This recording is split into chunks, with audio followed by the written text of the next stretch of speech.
Welcome to the deep dive.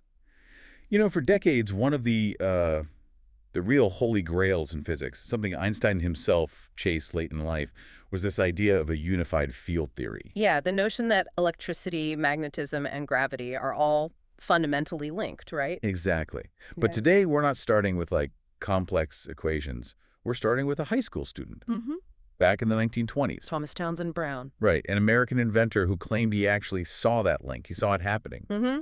His experiments, starting pretty small, led him to claim this discovery he called electrogravitics, a force he thought that could maybe even defy gravity. And it escalated fast. I mean, from his parents' garage lab straight into, well, the most secret levels of the U.S. military. Yeah, quite a trajectory. So our mission today is to unpack this whole story. We need to try and cut through some of the noise here, understand the actual science behind his main discovery, the Biefeld-Brown effect, and figure out his really strange, kind of secretive career. And why his name is now just completely tied up with anti-gravity, with classified tech, even UFOs. Yeah, how did that happen? Let's dive in. Okay, so the start. 1920s. Brown, he came from a wealthy family, apparently. Lucky him. Yeah, and they really indulged his fascination with electricity. They set him up with his own lab, fully equipped, while he was still in high school. That's incredible. A teenager with his own proper lab, messing around with, pretty advanced stuff for the time. Definitely. And the key moment seems to involve a specific bit of kit, a Coolidge X-ray vacuum tube. Okay. And those have asymmetrical electrodes, right? One big, one small. Precisely. So Brown hooks this thing up to high voltage DC power, puts it on a really sensitive scale, and he notices something odd. What was it? Well, depending on which way he pointed the tube, its weight seemed to change. Just a tiny bit, mind you. Tiny how? Like if the positive electrode, the smaller one, faced up, the tube registered as slightly lighter. If it faced down, it seemed a bit heavier. But even that tiny effect was enough for him. Oh, yeah. He was absolutely convinced. He thought he'd done it influenced gravity with electricity. And that's where the name came from. Electrogravitics. That's what he coined it. And he started designing bigger devices he called gravitators. Gravitators. Okay, so this leads us to the core idea, the Biefeld-Brown effect itself. What is that, basically? Okay, simply put, you take an asymmetric capacitor, again, one electrode much smaller than the other, and you hit it with really high DC voltage. Okay. What happens is you get a net force, a push, and interestingly, the thrust is always generated at the negative terminal, pushing the whole thing towards the smaller positive electrode. Towards the small end. Yeah. Got it. And Brown's ideas for this, they weren't small at all, were they? Not even close. By 1929, he's already publishing articles talking about like a revolutionary future. What kind of future? He wasn't just thinking lab toys. He envisioned multi-impulse gravitators powering ocean liners, even fantastic space cars going to Mars. Oh, that's audacious for 1929. Decades before space travel was really a thing. It really shows you how fundamental he thought this discovery was. Maybe even the practical side of what Einstein was looking for theoretically. Now, about the name. Biefeld-Brown, there's a bit of controversy there. Yeah, a little footnote. Brown claimed he co-named it after a professor, Paul Alfred Biefeld from Denison University, who he said was his mentor. Yep. But later on, Denison University basically said, no. They had no record of any joint experiments, no formal link between them on this work. So Brown might have embellished his connections a bit. It seems that way. He wasn't always strictly factual about his credentials, let's say, but the effect itself, the force generated by the capacitor, that was definitely real. People could reproduce that. Okay, so we have this real effect, maybe tiny, but real. And Brown has these huge ambitions, but then conventional science steps in. Right, and this is where the big debate really kicks off, because later researchers looked at this thrust and said, hang on, this isn't new physics, this isn't anti-gravity. They had another explanation. They did. Generally, the force got attributed to something called electrohydrodynamics, EHD. EHD, you mean like ionic wind? Exactly. Ionic wind or ion drift. It falls under that EHD umbrella. How does that work? Why would it look like anti-gravity? Okay, think of it like this. You apply that super high voltage, especially near the sharp, small electrode. It rips electrons off air molecules nearby, creates ions. Right, ionization. Yeah. Then those charged ions get yanked really hard towards the other, bigger electrode. As they zoom across the gap, They smack into lots of neutral air molecules. Like microscopic billiard balls. Kind of, yeah. They transfer momentum. All those collisions create a net flow of air, pushing away from the sharp electrode. That's your ionic wind. So it's propulsion, but it needs air. Like a tiny silent electric fan built into the device itself. That's the conventional view. You're essentially just pushing air around very efficiently with electricity. Okay. But Brown obviously didn't buy that. He stuck to his guns, saying he was a unique force, electrogravitics. What was his counterargument? Well, he knew he had to show it wasn't just about ionizing air. So he laid out these 5 specific criteria for maximizing what he called the true Biefeld-Brown effect. What were they? Did they suggest something other than air? They heavily involved material science. For instance, he insisted on using extremely high voltages, like over 100,000 volts sometimes. And crucially, materials with very high dielectric strength. Dielectric strength. That's about insulation, right? Holding charge without breaking down. Exactly. Dielectrics are insulators. Brown's point was, if this was just EHD blowing air, you wouldn't necessarily need these super robust, expensive dielectric materials between the electrodes. Why not? Because, he argued, the high dielectric strength allowed the intense electric field to directly distort or grip space-time itself, that was his gravity connection, instead of just leaking charge into the air as corona discharge. So the specific materials and high voltages were, for him, proof it was something deeper than just air effects. That was his claim. He argued his optimal designs were actually bad for simple ion wind, but good for his electrogravitic effect. Which brings us to the obvious test. Mm-hmm. Get rid of the air. The vacuum chamber. That became the battleground. Brown absolutely tried to prove his point here. He tested his devices, these solid brick-like gravitors submerged in insulating oil, or crucially, inside vacuum chambers. Well, what did he claim happened? He claimed performance actually improved in a vacuum because you eliminated the energy losses from ionizing the air. He even got a patent in 1965 claiming the force worked without any medium.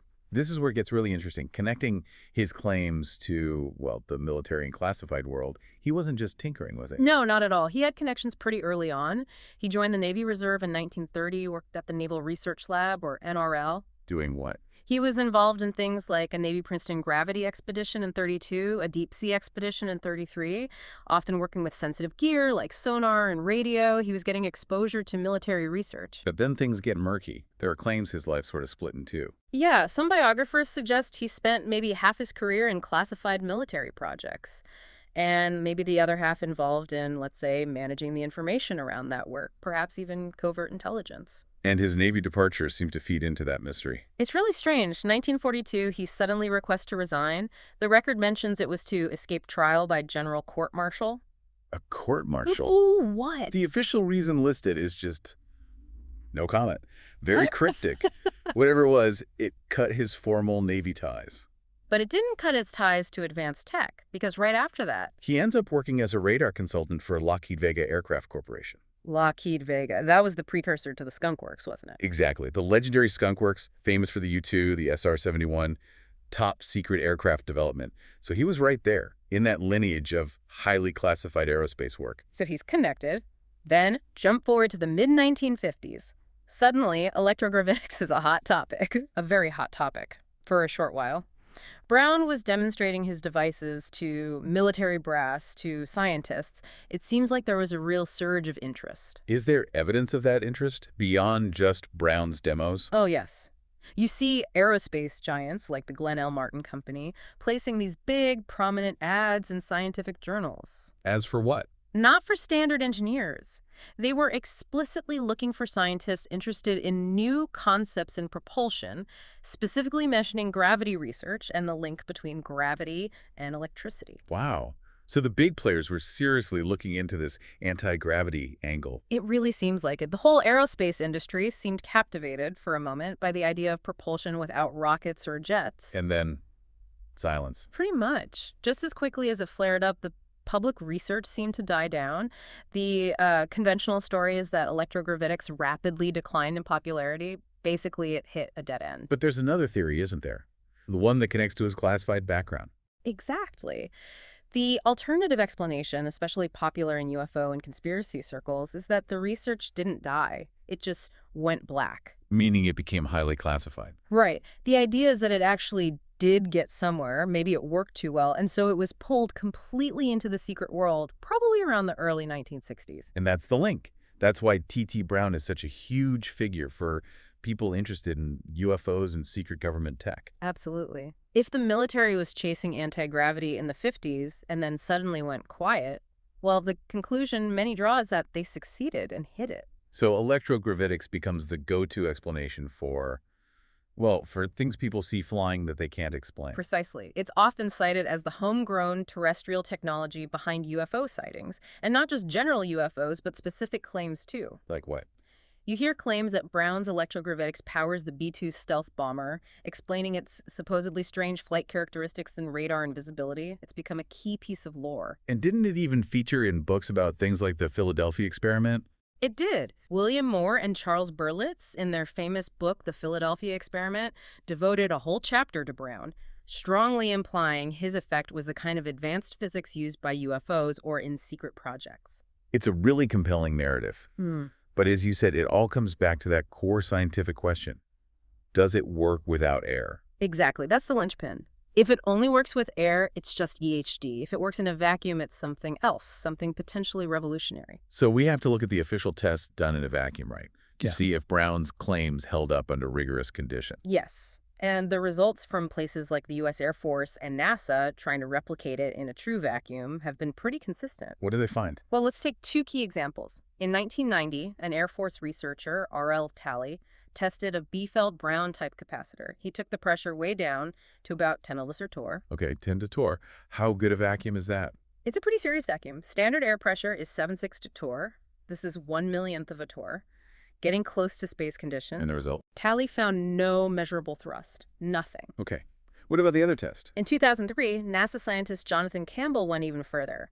He tested a similar device, sometimes called a lifter, down to 10 or $7 torr. That's an even better vacuum, very much like deep space, using up to 50,000 volts. Yeah. Same result, no detectable movement. So from the perspective of mainstream verifiable science, the conclusion seems pretty clear. The mainstream conclusion is yes, that Brown, while maybe a clever inventor, fundamentally misinterpreted corona wind effects. The thrust requires air, it's EHD. And yet, the story persists. Brown's legacy is still incredibly potent. It really is. You've got this duality. On one hand, there's a real verifiable phenomenon, EHD propulsion. We see it in small ionocrafts, experimental stuff. It works. But on the other hand, You have this powerful, unproven claim of actual anti-gravity. A claim that absolutely captivated the military-industrial complex in the 50s, led to intense research, and then vanish, fueling decades of speculation about classified breakthroughs in UFO tech. it feels like the truth is caught somewhere between a physics textbook explanation and a top-secret government file. That's a good way to put it. So the final question, maybe for you, the listener, to chew on is this. Yeah. Was Brown really chasing Einstein's dream? Maybe finding a physical key to the unified field theory, the secret to anti-gravity flight? Did those later vacuum tests fail just because, well, the effect wasn't real in a vacuum? Or did that potentially world-changing physics actually work and get snapped up going black back in the early 60s, leaving us today with only the public, air-dependent EHD effect, the easily demonstrated toy version, while the real revolutionary discovery remains hidden deep inside some classified physics black box, what might still be locked away?